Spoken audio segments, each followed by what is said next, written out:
Hey everybody, welcome to this week's Prophecy Update. As always, it's our desire to bring the events that are happening in the world from a biblical perspective and also a prophetic perspective. So thanks for joining us this week. What we want to look at this week is what's going on in the UK, in Britain, with basically the fomenting of a civil war, really. And really what's behind all of this is the globalists. The globalists have been attacking Western society by causing mass immigration, and whether it's legal or illegal immigration, and clashing civilizations together that do not get along. And that's what's happening in Britain, as we see in the last week or so. And really, the globalists have been doing this and trying to destroy individual nation states by having this mass movement of migration. And again, look, I live here in America, and we're a nation of immigrants. That's how the United States was built upon. But the thing about it is, when people come to the United States, or they come to Australia, they come to Britain, or they come to wherever they're going, we want them to assimilate into our culture and accept our values. And that's typically how immigration works the best, right? And that's why we have in America the melting pot concept, that we come from all different backgrounds, but we are Americans. We have these different values that we share in common. That makes us Americana. And so does Britain, so does whatever nation. But what the globalists figured out a long time ago was that we've got to break up these individual nation states. We've got to destroy patriotism. We got to destroy people's loyalty to their own nation. And we got to do it by bringing masses and masses of immigrants into these individual nations in the West, just to destroy their nationality, to destroy their national sovereignty, to destroy their patriotism, to make people more loyal to a globalist system and not loyal to their own country. And it's been very effective. And unfortunately, they've embedded themselves into politicians in all of Western society to say that this is a value of open borders, a value of unmitigated immigration without assimilation. And obviously what we've been watching there in Britain over the last few weeks is the result of what the globalists has been doing to individual countries. And so now things have erupted to civil war types of mentalities. And that is intentional. That has been the plan all along. So what's caused this latest problem is that there was a stabbing attack in Southport in Britain, where like 11 children and 2 adults were stabbed. It was a mother and baby support dance party type of thing. So 3 children were fatally wounded, and it was done by a 17-year-old. And they don't want to talk about his origins, where he comes from, but he was actually from Rwanda. His parents are immigrants from Rwanda. And obviously, they're going to cover up his religion. They're going to cover up everything else. So we don't even know if what kind of religion this guy has. But I can guarantee you, 9 times out of 10, it's because he's Muslim. Okay, so we're going to wait and see what goes on there. But anyway, so 3 children are fatally killed by this guy. 8 children are injured. 5 of them, I think, are in critical condition. And so it was horrible, right? This is a terroristic attack, right? And the 2 adults were injured. And of course, the adults were trying to prevent the attacker from stabbing the kids, but this guy went after kids, right? It's insane, right, to watch this happen. And we see this in America. We see this all over the West, where you have these illegal immigrants coming in, and they rape somebody, they molest a child, they murder somebody or whatever. And that's what happened here. And so what ended up happening is a reaction to this. And those in Britain that are realizing, hey, wait a second, we're bringing too many Muslims into this country, and we're tired of watching these Muslim men rape people, murder people, stab people, or do whatever. We're sick and tired of it. And so they started protesting, and they started rioting. And so here is a video, kind of give you a flavor of what's going on, of, you know, what happened, but I wanted to tell you what sparked it. So watch this.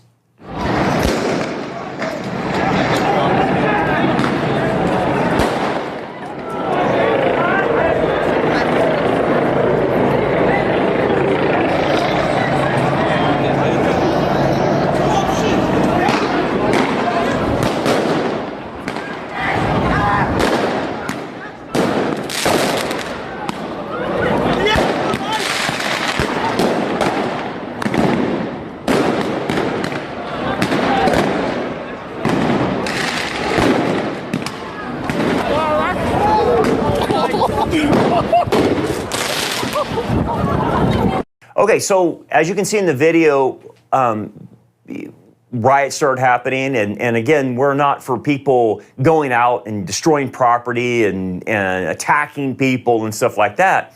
But you can understand what caused this. There's an undercurrent of anger, not only in Britain, but in the West, of what has been going on by these globalists, leftist politicians bringing in unmitigated illegal immigration or Muslim immigration, and that these people have come in, especially the Muslims in Britain, and they don't assimilate. They keep Sharia law. They see the British people as infidels. They see Christians as infidels, Jews as infidels, and have this caliphate mindset of we're going to bring the global caliphate and Sharia law, and so there's a disdain by the Muslims that go into these European countries for the European countries and the people themselves. And so, you know, obviously you start having Islamic attacks on people, and in this situation, it was an attack on children. Okay, so that anger has already been there for a long time. It's in the United States, it's in other countries because of this. And so what happened is these people, the anti-immigration people and stuff like that, and they're calling them far right, they're calling them Nazis, they're calling them racists and xenophobes. And I'm not saying what they did is right by rioting and destroying property and going crazy, but this is inevitable, okay? Is that they're going to react this way. And of course, then in reaction to that, the Muslims started rioting and started protesting, and they started going crazy and bringing out machetes and being destructive to property and burning things. And so it came down to just absolute chaos on both sides. And again, take a step back. This is exactly what the globalists wanted. They wanted this civil war type of mentality where people are divided in their country. And that's what they're doing here in the United States, is dividing people because of this. And so the division in Britain is very strong, and it's happening all over Europe. A lot of Europeans are saying, hey, I'm tired of this Islamic migration into our countries. It's destroying things. And then, of course, the leftists never do anything about it. So here's another example of what's happening in Europe. And this is in Austria. And there was two migrant heritage teenagers. And migrant heritage is just a PC word for Muslim, okay? Middle Eastern, okay? North Africa type of thing. They call them migrant heritage, right? So anyway, these two teenagers now are in custody in Austria because there was a series of Taylor Swift concerts over there in Vienna City Stadium. And again, they got canceled because these guys were going to attack. And they were going to attack groups of non-ticketed holders who were outside, congregating outside the area. And anyway, those were going to be targeted for these Muslim guys.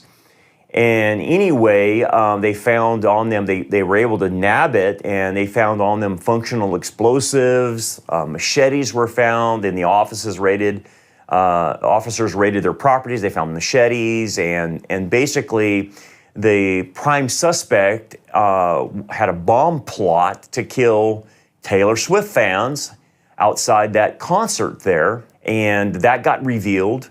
They caught him. He made a full confession to the police, but they say, well, he's from Macedonian heritage. And it's like they're doing all these tricks to say he's not Muslim, but he's Muslim, okay? So the dude adopted the nickname Mo. Do you know why he adopted the nickname Mo? Because that's his favorite character is Muhammad. So he adopted the name Mo for Muhammad, his hero.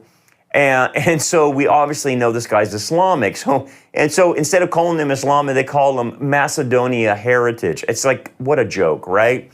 But he's a stereotypical Islamist that's made his way into Europe and hates Europeans and hates anything with the West. And then another co-conspirator was arrested. Obviously, he's Muslim, and they said he's from Turkish-Croatian heritage.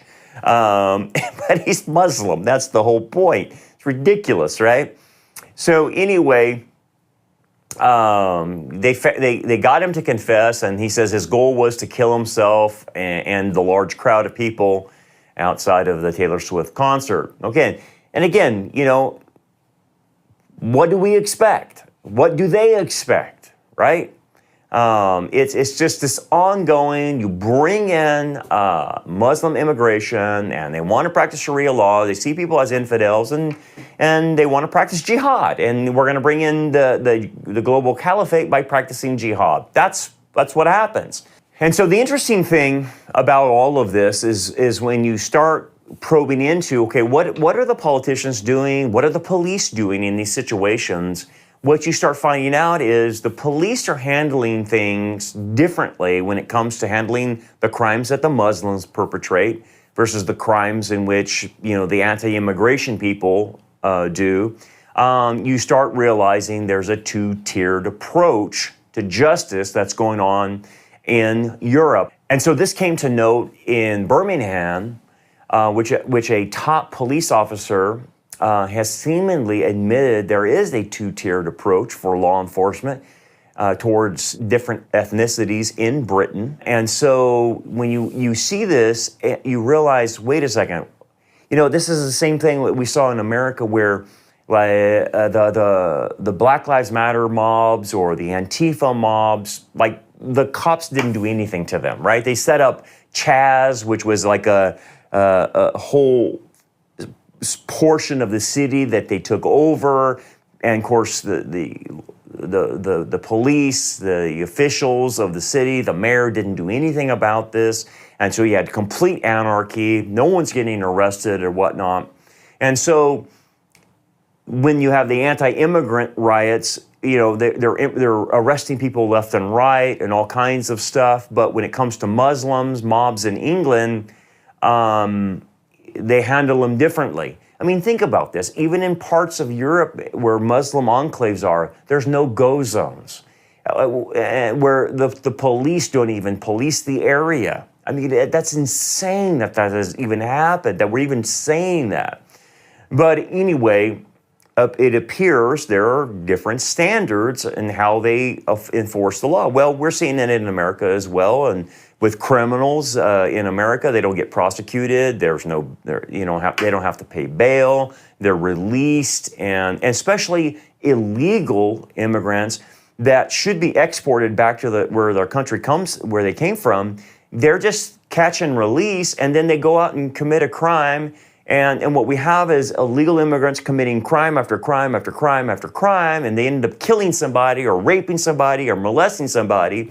And then you find out through all the history of this individual that they've been arrested multiple times, they've not been exported, and no one's done anything. And so that causes a lot of anger among the people, right? But again, it's intentional. I don't want you to think this is an accident.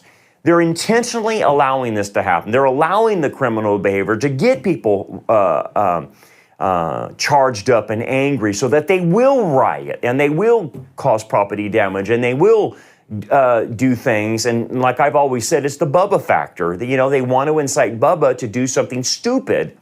And then when Bubba can go and do something stupid, then they can enforce martial law or come down really hard and bring in more totalitarian types of tactics. And even British lawmakers on the left are saying, well, these anti-immigrant rioters, we need to have a lockdown. We need to have a lockdown. So they're even thinking about bringing lockdowns. And again, it's just more of power-grabbing, totalitarian regime type of things when chaos starts erupting.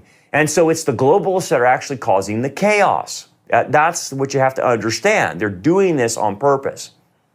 And British lawmakers and the police, instead of prosecuting the Muslim rioters, and what they spend their time on is they go after people's freedom of speech for like posting things on Facebook.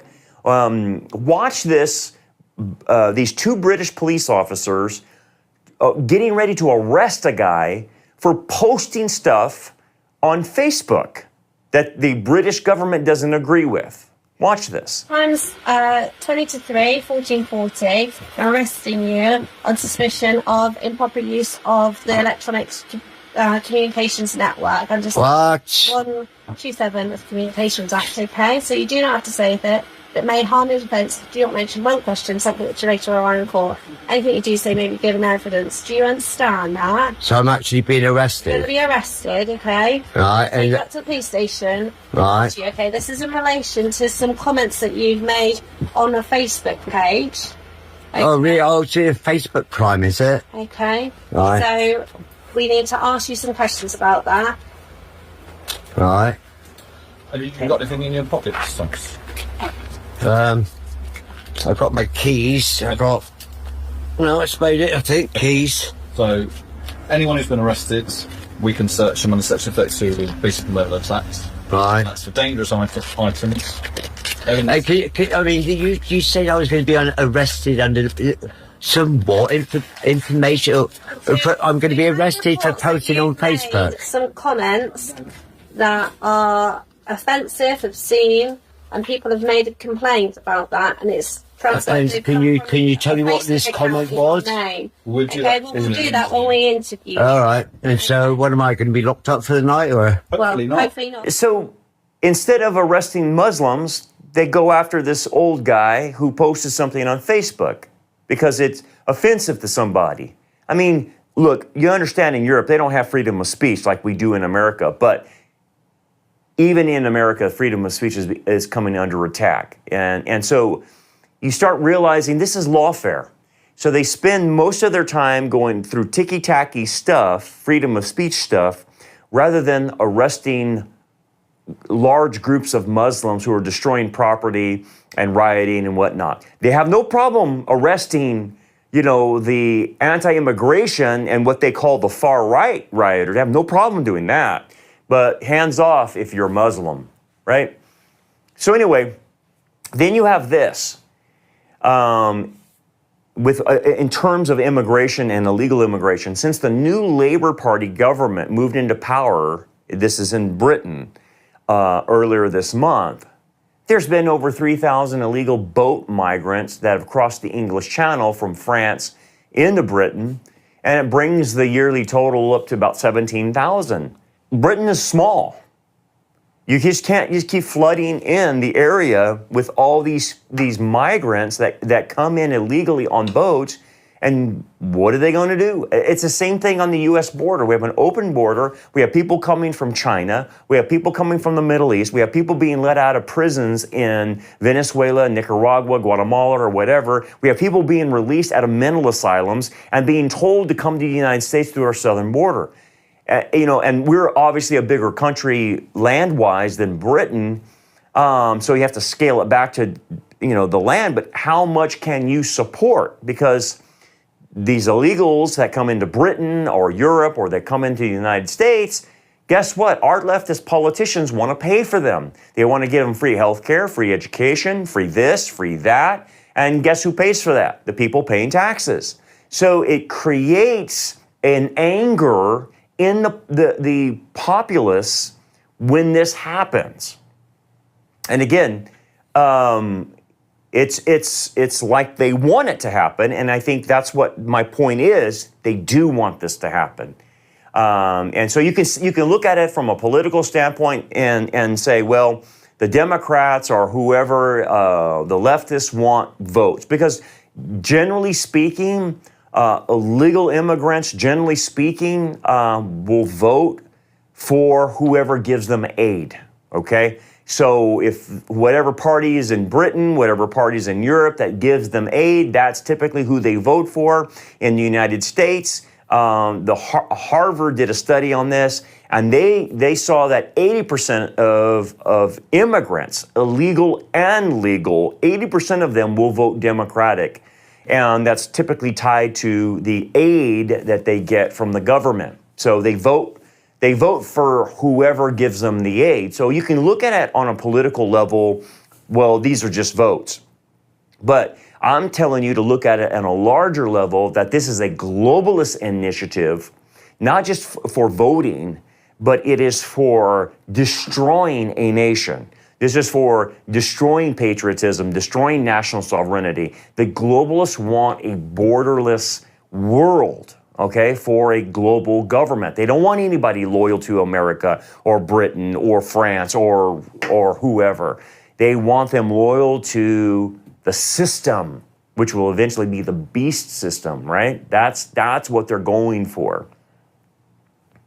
Elon Musk, and I'm not saying this guy's a Christian or anything like that, but at least he has his head screwed on straight about this and warned that, look, a civil war is inevitable in Britain with what's going on there. You know, you have this sectarian violence breaking out between vigilante Muslim groups and anti-mass migration protesters.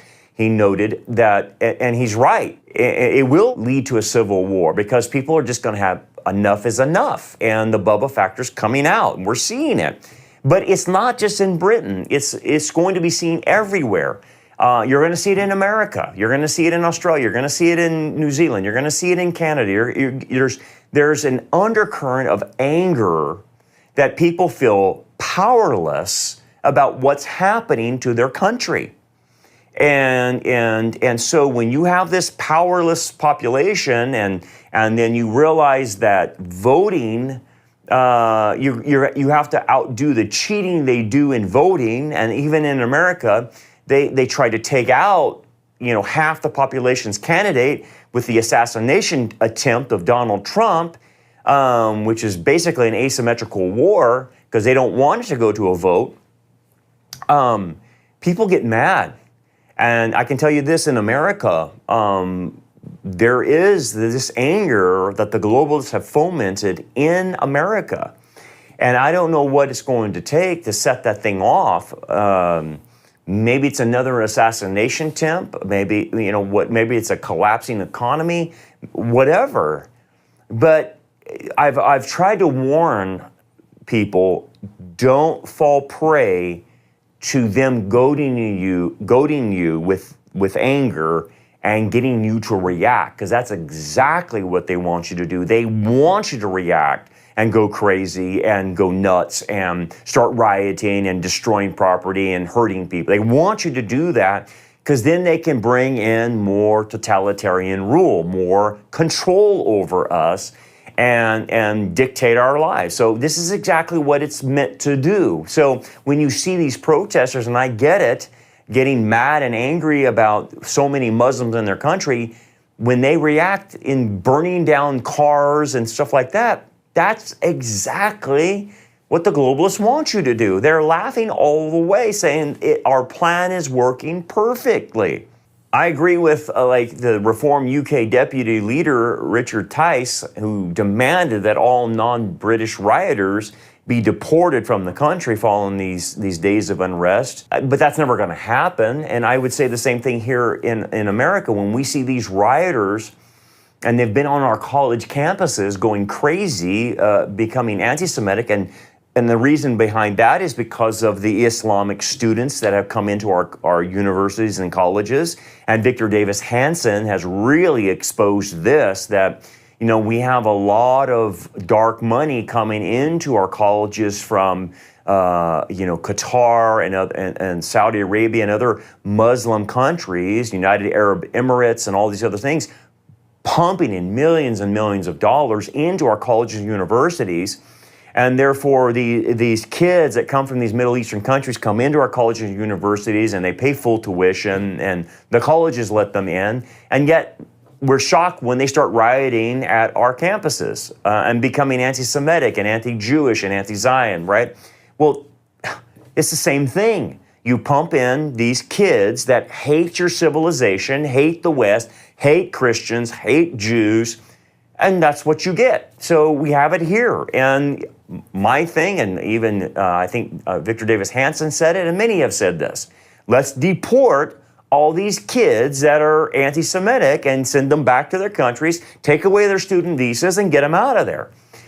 But that would be too simple. That would be too easy, and no one's going to do that. None of these college professors are going to do that. None of this, the people in our immigration department are going to do that, and they're not going to do that in Britain because the globalists and the leftists have entrenched themselves into these positions, and so no one's going to get deported. This is only going to get worse, okay? And if you look at the United States, I mean, we've had the Joe Biden, and I call him Weekend at Bernie's candidate because this guy has not even been alive, and I say that tongue in cheek. We realize now that we have a cabal running the United States, and the cabal wanted open borders. And so Joe Biden on day one just opened the borders wide up, and what ended up happening is we had about 8 to 10 million people come through our border, and we have no idea where they came, where they went, what they're doing. We just know our crime rates is skyrocketing, right?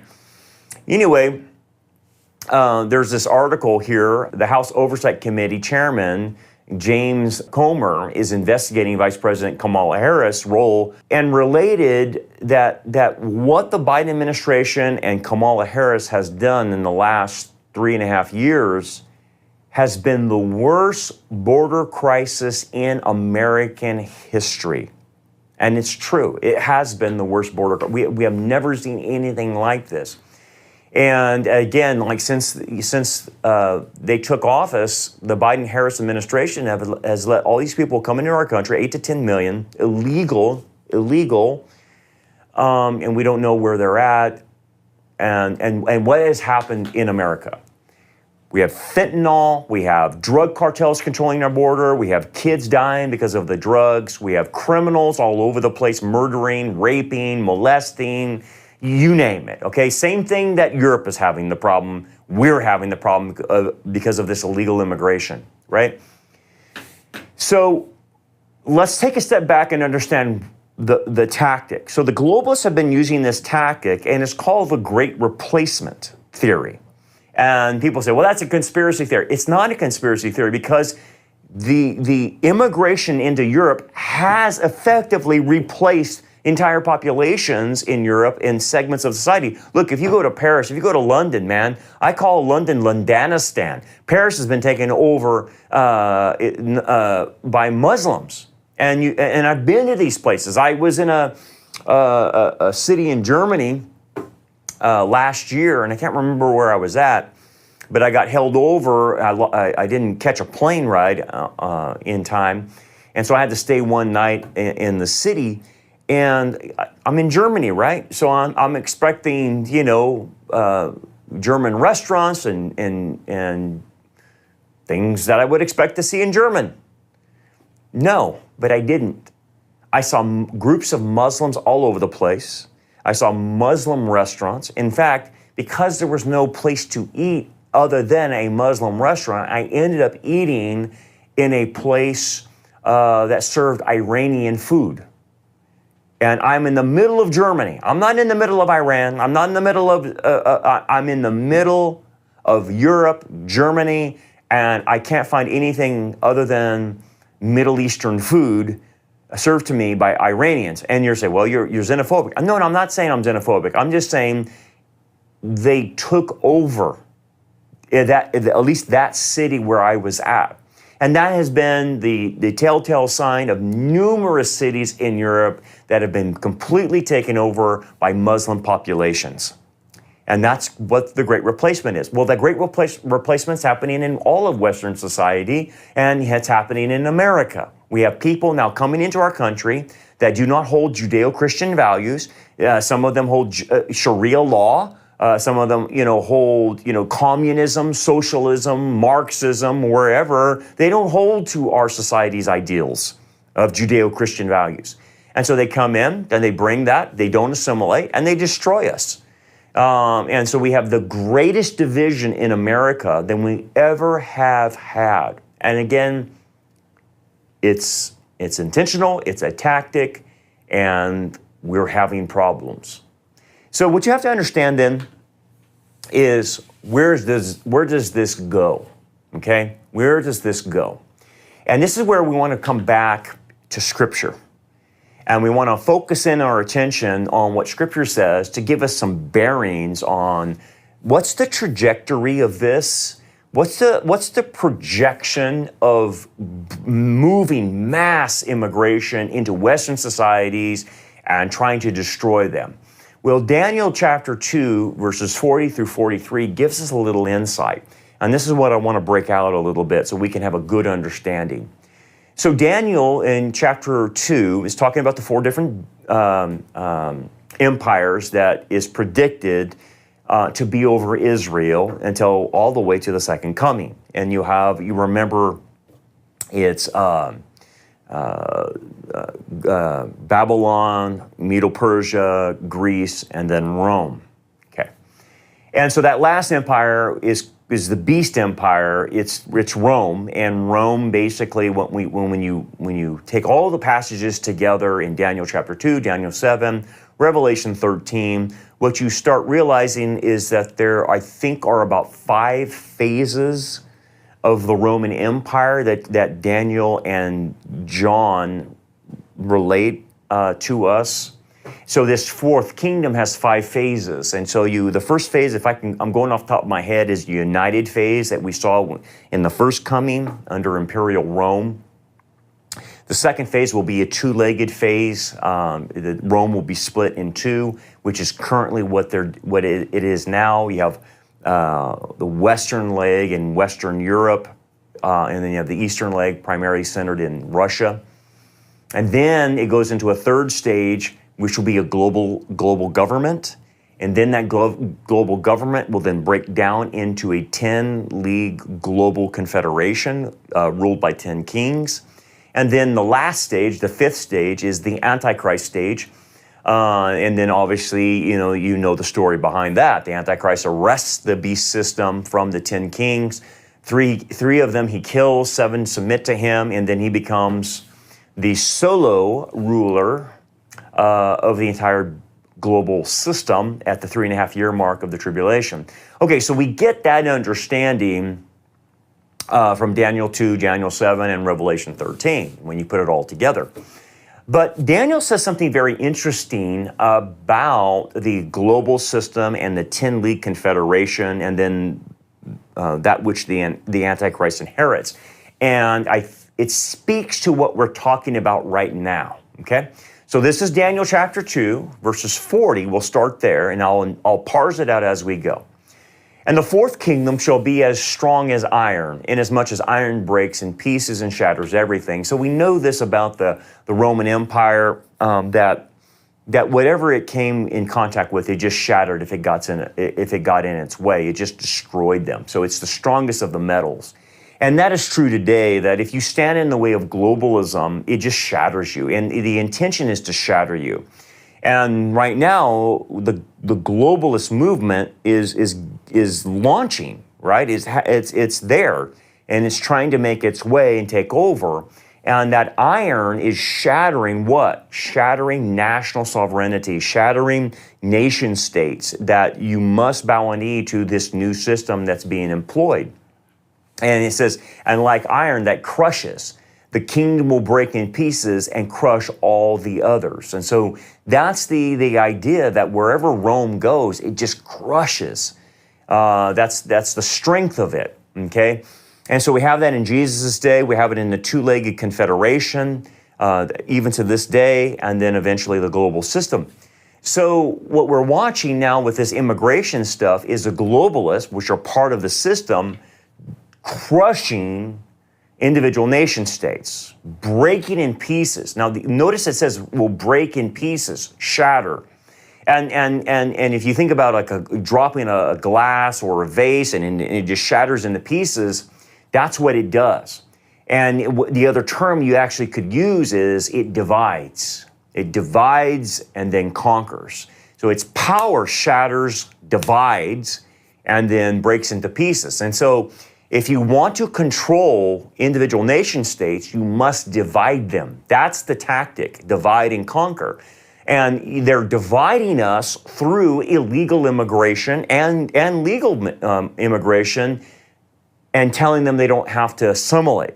So that's the crushing, dividing aspect that's happening. Now, we can go further in other aspects. It's not just immigration. It's finances, it's technology, it's all kinds of other variables too that the kingdom uses to crush individual nation states.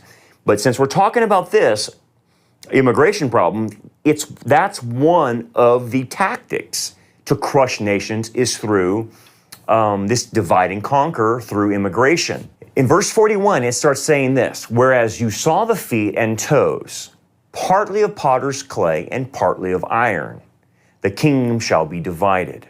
Yet the strength of the iron shall be in it, just as you saw the iron mixed with ceramic clay. And as the toes of the feet were partly of iron and partly of clay, so the kingdom shall be partly strong and partly fragile. And then verse 43 says, and you saw iron mixed with ceramic clay. They will mingle with the seed of men, but they will not adhere to one another, just as iron does not mix with clay. So let's unpack that a little bit because Daniel's given us the clue here. What is he trying to say? Now, obviously, in the context, he's talking about the beast system. It's iron, right? That it crushes all. So the beast system is symbolic of the iron. So that's the connection, okay? But notice it starts introducing in the dream that Daniel interpreted for Nebuchadnezzar that he says, you know, I saw the feet, but it was partly iron and partly clay. So the iron we already know. The iron is Rome, okay? But what is this clay aspect to it? Well, this is interesting because I think you got to know how human beings were created. Human beings were created out of clay or out of dirt or out of the ground. And we get the term, red from it. So it was like a reddish clay or something that God used to create human beings and created Adam and Eve, right? Out of the ground, out of the dirt, out of the clay. And so anyway, what John is doing what we call in the Hebrew scriptures, in Hebrew interpretation, a remez, a reminder, or a hint, I should say, that harkens back to something he expects you to know. So that's what a remez, it's a clue of a hint of something back before. Okay, so what is the clay? The clay represents human beings, obviously. But it represents, in this context, human beings in the form of their government, okay? Because we're talking about governments in the context of chapter 2. So ceramic clay refers to humans, but then when we're referring to the iron and all the different metals, we're referring to governments. So he's saying that this government of the beast is going to be mixed with other types of human governments. And so what we're looking at is really a division between globalism and nationalistic governments of humans. And really what the debate is today lends right into what Daniel's trying to say, that you have a debate between nationalism and globalism. And what the globalists are trying to do is destroy nationalism, but they're going to have a very difficult time doing it. As you can see, people are rioting. People are willing to go to almost civil war types of behavior to push back against them losing their culture. And that culture was started, as you know, from the Tower of Babel when God scattered the people, when they were all clumped up as one. Remember that? and he confused the languages. And as you can see, language divides, right? And so when you bring other people into your country that speak a different language, it divides your country based on that principle. So God divided the nations that he wanted. He wanted them to spread out, be fruitful and multiply, and start individual nations rather than being clumped up under Nimrod, like the Antichrist, under one government. He wanted them to be separated out. And that's God's will. So this push for globalism is a push against God's will. So the clay represents human government for individual nations. And as you can see, it's forced together, right? It's put together, but John says, look, they will not mingle with the seed of man. So what he's talking about, the iron, the globalism will not be readily adhered to by the seed of men, by nationalistic governments created by man. So Americans don't want globalism, unless you're part of the far left, right?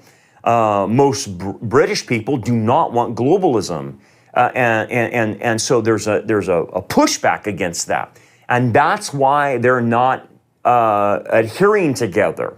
So it's strong in the fact that the globalists, the Roman Empire, has the ability to enforce itself. And that's what has to happen. It has to enforce itself because it's not readily accepted by the people of that nation. And therefore, it doesn't mingle. And that's why John says it will not adhere to one another. And that's what creates a fragility in this future globalist kingdom, is that globalism has to be forced, but most people will not accept it. And that's what makes it brittle. That's what makes it weak. And as we see in the tribulation, there are three world wars, one at the beginning, one at the middle, and the last one is called Armageddon. But it's not like everyone's getting along. There are pushbacks against the 10 kings. There are pushbacks even against the Antichrist, right? There's not harmony. It's constantly war going on. And so Daniel gives us this clue about that's how it'll look. So when you take what Daniel said and you apply it to what's going on right now, this is the direction it's heading. What you see in Britain, what you see in the West, what you see in the United States is the mingling aspect. Now, again, we're not in the tribulation, so don't get me wrong. This is for the tribulation, but the setup of the iron and the clay for the tribulation is happening now when they're them forcing immigration, mass immigration, and that's destroying patriotism and nationalism. That's what we're talking about. That's why the beast system will be partly fragile and partly is strong. And so what you see in front of your very eyes is the setup of this. And so it's going to continue to be resisted by people in their own countries, and they're going to call them far right, wackadoos, or all this other xenophobes, racists. They're going to call them all these names because they're going to force globalism on all the nations of the world. And so this constant battle is going to continue to rage all the way from not just now, but all the way through to the very end in the Battle of Armageddon. And so that tells you how close we are. We're very close, and because this is starting to happen in front of our very eyes. So that's how to look at this from a biblical framework. And my admonition to you is, we're not going to be able to stop this. The globalists are going to do their thing, and they're going to push it, and it's going to happen. It's predicted, so we can't stop prophecy. But what can we do? We need to push back on what's happening with the immigration. We need to say, look, man, you want to come into our country? That's fine. Come legally. But we need you to assimilate. We don't want you practicing Sharia law here. We don't want you practicing Marxism or communism or whatever. We want you to adopt our values and become an American citizen, or become a Brit, or become a Frenchman, or become a German, or become whatever country you're going to. Come legally, come through the front door and assimilate. Learn the language, adopt the customs, adopt the values. And that's how the melting pot of America always worked. But now It's not, because of this push for globalism. So that's what we have to do. And again, you don't want to go to the extreme where I go out and start burning cars and destroying property, but you combat lies with the truth. And so when you're talking to your friends, having coffee, and you have the ability to explain what's happening, that's where you got to do your job and say, hey, look, what's going on here is bigger than what you think. This is not because of racism. They're actually doing this intentionally. And that's where you can lean in on that and help people understand the truth about the situation, and then perhaps lead them to the Lord. Who knows what will come out of that. But you have to be biblically educated to be able to talk about this, to explain it to people. Otherwise, it's just going to look, it's chaos. And that's what they want you to think. It's just chaos, right? But it's actually planned. So anyway, that's what we have to say today. Continue to take the truth out, and remember that we survive based on your support. We're doing Tip of the Spear Ministries to provide this information from a biblical perspective and a prophetic perspective. But it takes money to do this. It takes money to run the equipment, to edit, to do all these things. And so if you would like to help us out in making sure we get the word out, you can go to tipofthespearministries.com, go to the giving tab, and you can donate today. We're a nonprofit, so in America, you'll get your tax deductions from that. And so help us out in spreading the word of God and what's happening in these last days as much as we can. God bless you. We'll see you next time.